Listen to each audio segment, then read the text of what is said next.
ఎర్రమట్టి దిబ్బల బాగోతంలో అధికారులపై MLA Ganta fire. Visakha జిల్లా భీమునిపట్నం జోన్ నేరెళ్ల వలసలో ఎర్రమట్టి దిబ్బలు విధ్వంసంపై ఎమ్మెల్యే గంటా శ్రీనివాసరావు బుధవారం అధికారులతో కలిసి పరిశీలించారు. నిబంధనలు ఉల్లంఘించి గత ప్రభుత్వంలో చేసిన అక్రమ తవ్వకాలు, ఆక్రమణలపై పలు ఫిర్యాదుల విషయాలు అడిగి తెలుసుకున్నారు.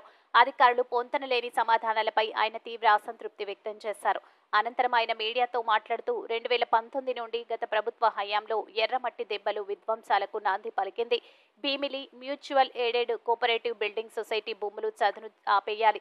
నిర్మాణ పనులపై కలెక్టర్ ఆధ్వర్యంలో నిపుణుల కమిటీ వేయాలి. నిపుణుల కమిటీ నివేదిక తర్వాత మాత్రమే పనులు చేపట్టాలన్నారు. సొసైటీ భూములు, జియో హెరిటేజ్ భూములు హద్దులను త్వరితగతిన నిర్ణయించాలి. భీమిలి కోఆపరేటివ్ బిల్డింగ్ సొసైటీ ఆధ్వర్యంలో గత 6 నెలలుగా జరుగుతున్న తవ్వకాలు తమ ప్రభుత్వం కేటాయించిందని సొసైటీ సభ్యులు చెబుతున్నారు. తవ్వకాలకు సంబంధించినంత వరకు ఎలాంటి అనుమతులు తీసుకోలేదు అని అధికారులు చెబుతున్నారు. గత 6 నెలల నుండి తవ్వకాలు జరుగుతున్నా అధికారులు ఏం చేస్తున్నారో అర్థం కాలేదు. దీనిపైన కలెక్టర్ ఆధ్వర్యంలో ఎంక్వైరీ వేయమని కోరాము. ఎర్రమట్టి దిబ్బలకు సంబంధించి ఒక ఎక్స్పర్ట్ కమిటీ కూడా వేస్తాం. వాటి పరిధిని ఖచ్చితంగా నిర్ణయిస్తాం. ఒకవేళ అవసరమైతే ప్రభుత్వమే ప్రత్యామ్నాయం ఆలోచించి దీన్ని టూరిజం పరంగా అభివృద్ధి చేస్తాం. ప్రస్తుతం పనులన్నీ నిలుపుదల చేశారు. ప్రభుత్వం పారదర్శకంగా దీనిపైన ఒక నిర్ణయం తీసుకుంటుందని అన్నారు. ఈ కార్యక్రమంలో విశాఖ జాయింట్ కలెక్టర్, జిల్లా భీమిలి అధికారులు, భీమిలి టీడీపీ జనసేన అధ్యక్షులు కోరాడ రాజాబాబు, పంచకర్ల సందీప్, ఉమ్మడి కూటమి నాయకులు, సానుభూతి పరులు పాల్గొన్నారు. ఇష్యూ జరుగుతూ ఉందో ఈ భీమిలి కోఆపరేటివ్ హౌసింగ్ సొసైటీకి సంబంధించి ఎర్రమట్టి దెబ్బల్లో ఎంక్రోచ్మెంట్ అయిందా, అలాగే దానికి సంబంధించి బఫర్ జోన్ వదిలేసి వీళ్ళు ఎక్స్క్లూజివ్ చేసుకుంటున్నారా, వాళ్ళకి అలాట్ చేసిన దాంట్లో ఒక 90 ఏకర్స్ 94.7 ఏకర్స్ 91 ఏకర్స్ అనుకోండి, అది జియో హెరిటేజ్కి ఉందనేది ఈ మార్క్ చేసిన దాంట్లో ఆల్రెడీ అప్పుడు డిక్లేర్ చేసి దాన్ని సపరేట్గా కూడా మార్క్ చేశామని చెప్తున్నారు. ఇప్పుడే ఆర్డీఓ గారితో మాట్లాడితే కూడా ఏదైతే ఆ జియో హెరిటేజ్ కింద డిక్లేర్ చేశారో దాన్ని సపరేట్గా కూడా చేసి ఆ తర్వాత ఎర్రమట్టి దెబ్బలు వచ్చేటట్టుగా దానికి సంబంధం లేకుండా వీళ్ళకి ఈ లేఅవుట్ ఇచ్చారనేది ప్రస్తుతం నేను చెప్తున్న ఇది. ఏది ఏమైనా ఇంత ఆరోపణలు తీవ్రస్థాయిలో వచ్చున్నాయి. దీని మీద పబ్లిక్ కూడా కన్సర్న్ ఉంది కాబట్టి నేను జిల్లా కలెక్టర్ గారు నోటే కోరాను. దీని మీద డీటెయిల్డ్ ఎంక్వైరీ చేసి వాళ్ళు కూడా దాదాపు 4-5 వేల మంది మెంబర్స్ ఆ రోజు పెట్టుకున్న సొసైటీ కాబట్టి వాళ్ళ దీంట్లో ఏంటి వాస్తవం ఏంటి, ప్రజల్లో ఉన్న అపోహలు ఏంటి, ముఖ్యంగా ఎర్రమట్టి దెబ్బలు ఎలా ప్రొటెక్ట్ చేయాలి, వీటన్నిటి మీద కూడా డీటెయిల్డ్ ఎంక్వైరీ ఒక సీనియర్ ఆఫీసర్లతోటి కమిటీ చేసి ఎంక్వైరీ చేయమని చెప్పాను.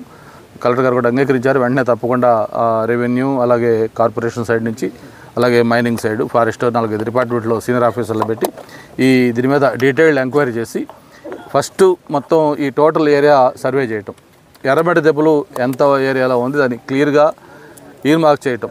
ఆ తర్వాత ఇప్పుడే మన సందీప్ చెప్పినట్టుగా ఎర్రమట్టి దెబ్బలు కొంత బఫర్ జోన్, ఎర్రమట్టి దెబ్బలు మార్క్ చేసి దాని పక్కనే మళ్ళీ కన్స్ట్రక్షన్ కట్టినా కూడా ఎర్రమట్టి దెబ్బలు దెబ్బతినే ప్రమాదం ఉంది కాబట్టి దానికి కొంత బఫర్ జోన్ ఇచ్చేసేసి వీళ్ళకి ఇచ్చిన దాంట్లో ఏదైతే ఈ జియో హెరిటేజ్కి ఉందో దాన్ని ఎక్స్క్లూడ్ చేసి వాళ్ళకి ఎంత బ్యాలెన్స్ నెట్ ల్యాండ్ అవైలబిలిటీ ఉంది, వాళ్ళకి ఎంత అఫిషియల్గా ఇవ్వాలనుకుంటున్నారు దాన్ని క్లియర్గా మార్క్ చేసి దానికి వాళ్ళకి పొజిషన్ కూడా క్లియర్గా మొత్తం అంతా చేసి ఇచ్చిన తర్వాతే వర్క్ స్టార్ట్ చేయాలని కూడా చెప్పడం జరిగింది.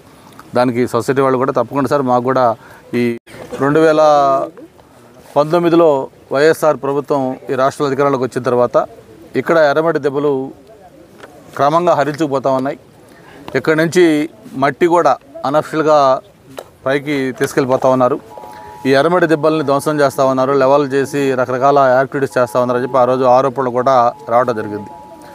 దాని మీదనే ప్రత్యేకించి ఆ రోజు జనసేన అధ్యక్షులు పవన్ కళ్యాణ్ గారు కూడా ఈ ప్రాంతానికి రావడం, సందీప్ నాయకత్వంలో ఈ ప్రాంతం అంతా కూడా చూడటం, ఆ రోజు కూడా ఆయన చెప్పడం జరిగింది ఈ ఎర్రమట్టి దెబ్బలను ఎట్టి పరిస్థితుల్లో మనం ప్రొటెక్ట్ చేసుకోవాలని చెప్పని. సరే, ఇవన్నీ ఒక పక్క జరుగుతూ ఉంటే ఏదైతే సొసైటీకి సంబంధించి మరి గత కొద్ది రోజులుగా వాళ్ళు బయట కాంపౌండ్ వాళ్ళది కట్టి లోపల మిషనరీ అది పెట్టి లెవెలింగ్ చేసి వాళ్ళు చేసుకుంటూ ఉన్నారు. దీని మీద మీడియాలో రావటం, అలాగే అధికారులు కూడా దీని మీద విజిట్ చేసి దాని మీద స్పందించడం ఏం జరిగింది. నేను ఇక్కడికి వచ్చే ముందు కూడా జిల్లా కలెక్టర్ గారితో మాట్లాడాను. యాక్చువల్గా ఏంటి దీని మీద టోటల్ స్టేటస్ రిపోర్ట్ ఏంటంటే ఆయన చెప్పిన దీని ప్రకారం నోట్ కూడా ఇచ్చారు కలెక్టర్ గారు. ఏదైతే వీళ్ళకి ఒక ప్లాన్ అప్రూవల్ కోసం వీళ్ళు అప్లై చేశారో దాంట్లో కొన్ని షార్ట్ ఫాల్స్ చెప్పారు. ఒక 7 పాయింట్లు సిఆర్జెడ్ అనుమతులు, అలాగే ఈ జియో హెరిటేజ్ కింద కొంత ల్యాండ్ ఉంది కాబట్టి దానికి సంబంధించినవి, ఓ పక్క కళింగా ఉంది కాబట్టి దాని అనుమతులు, ఇట్లకు సంబంధించినవన్నీ కూడా షార్ట్ ఫాల్స్ కంప్లీట్ చేయమని చెప్పని వాళ్ళకి అప్రూవల్ ఇచ్చినప్పుడు డీమ్డ్ అప్రూవల్ ఆ షార్ట్ ఫాల్స్ కంప్లీట్ చేసుకోకుండా వాళ్ళు చేస్తున్నారు. దీని మీద ఇప్పుడు మళ్ళీ ఎప్పుడైతే మీడియాలో అంతా వచ్చి స్థానికంగా ఉన్న వాళ్ళందరూ కూడా దీని మీద ఆందోళన చెందుతూ ఉన్నారు. దీనికి సంబంధించి ఒక డీటెయిల్డ్ ఎంక్వైరీ చేయమని చెప్పి కలెక్టర్ గారు చెప్పడం జరిగింది. దానికి ఈ మధ్యకాలంలో ఎక్కువ మంది దృష్టిని ఆకర్షించిన అంశం ఇది. ఎన్నో ఏళ్ల నుంచి విశాఖపట్నం అంటే గుర్తొచ్చే ఎర్రమట్టి దెబ్బలు. దీనికి చాలా హిస్టారికల్ ఇంపార్టెన్సు, ఒక హెరిటేజీ ప్రాధాన్యత ఇవన్నీ ఉన్న విషయం మనందరూ కూడా తెలుసు. గతంలో ఏదైనా సినిమా షూటింగ్లు చేయాలన్నా కూడా ఈ ప్రాంతాల్లో ప్రత్యేకంగా పర్మిషన్లు తీసుకొని ఇక్కడ లోపలికి ఎంటర్ కావాలన్నా కూడా అనుమతులతోనే అవకాశం ఉండేది. విశాఖపట్నానికి ఒక అలంకారప్రాయంగా ఈ ఎర్రమట్టి దెబ్బలు ఉండేవి.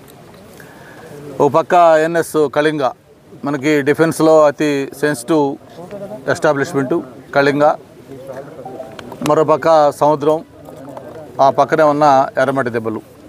దీనికి సంబంధించి ఇక్కడ భీమిలి డెవలప్మెంట్ కోఆపరేటివ్ సొసైటీ పేరుతోటి లాంగ్ బ్యాక్ కొంతమంది సభ్యులు కలిసి ఆ రోజు ఇక్కడ ల్యాండ్ మాకు అలాట్మెంట్ చేయండి, డెవలప్మెంట్ చేసుకోవాలని చెప్పి ఆ రోజు వాళ్ళు అప్లికేషన్ పెట్టుకోవటం, దాన్ని ప్రాసెస్ చేసి దాని మీద గవర్నమెంట్ ల్యాండ్ అలొకేట్ చేయడం కూడా జరిగింది.